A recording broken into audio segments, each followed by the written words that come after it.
আচ্ছা, আপনি কি জানেন একটা অদ্ভুত ধরনের ব্যথা যেটা আপনার ৩.৫ আঙুল জুড়ে হয়, অর্থাৎ বুড়ো আঙুল, আমাদের এই আঙুল অর্থাৎ তর্জনী, মধ্যমা এবং এই রিং ফিঙ্গারের ঠিক আর্ধেক জুড়ে ব্যথা হয়। ব্যথার নেচার কেমন হয়?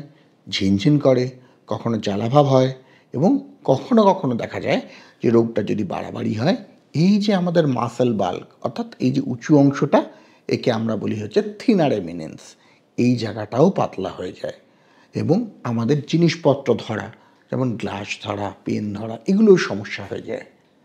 কেন হয়? তার কারণ হচ্ছে আমাদের এই অংশটা দিয়ে একটা নার্ভ আমাদের হাতের এই জায়গাটাকে সাপ্লাই করে, এই ৩.৫ আঙুল।